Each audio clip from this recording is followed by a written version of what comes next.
The Attwater prairie chicken is a native grouse species. It's a lekking species, so every spring the males get together and they boom to attract females. They have these really large orange air sacs and an orange comb over their eye, and so they'll stomp their feet and the air sacs will fill up and the combs will fill up with air. They'll make a booming sound, which you can hear it up to 3 miles away.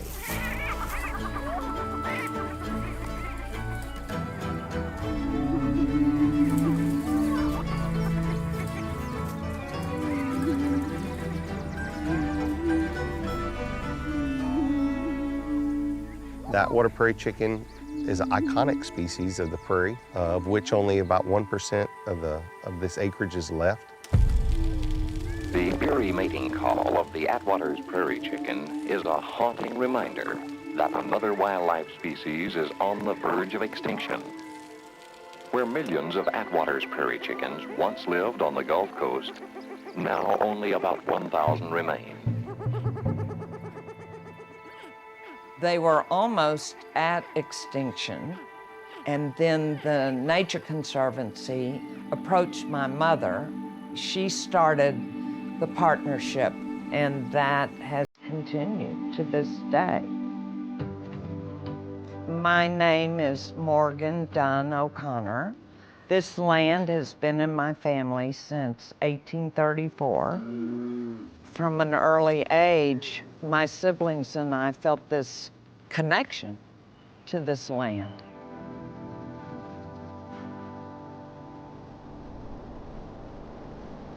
Grasslands are very efficient in capturing carbon. They're very important to the watershed. They capture the rainfall and allow it to soak into the soil to recharge the aquifers, but also allow that water to run off into the riparian areas and on into the bay and the Gulf at a little bit slower rate. It's a major fly zone for many, many migratory species. So it's a really unique area that a lot of animals depend upon.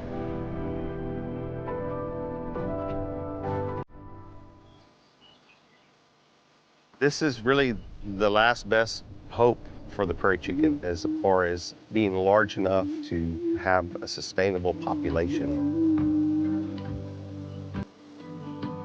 The main goal of the Coastal Prairies Project is to maintain a contiguous grassland and help landowners to economically and ecologically be sustainable. We're able to facilitate and bridge that gap between the government and the landowners to really break ground on endangered species management and recovery.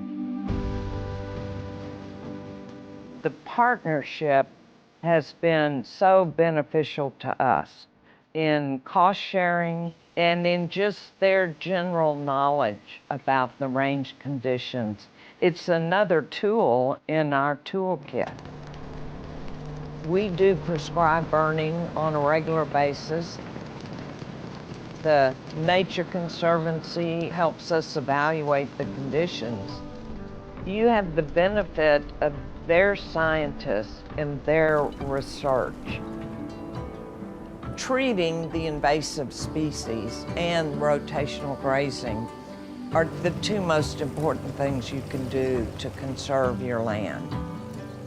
So this is part of the rotational grazing system, and you see we have this narrow lane, and it's just to make it easier to move the cattle from pasture to pasture. No, the rotational grazing makes all the difference. You never lose all of your good, healthy grasses, and that's good for the cattle, and it's good for the wildlife, and good for the prairie chickens also. This is where the prairie chickens are being reintroduced into the wild.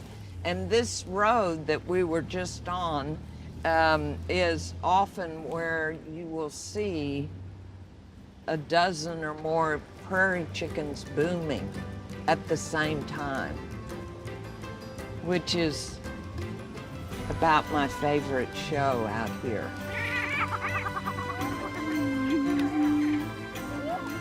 When we started this, there were a handful in the wild, and now we have over 100. and a lot of them are breeding in the wild. It's very exciting to me to be a part of the public-private partnership that enables these birds to thrive again in their native habitat.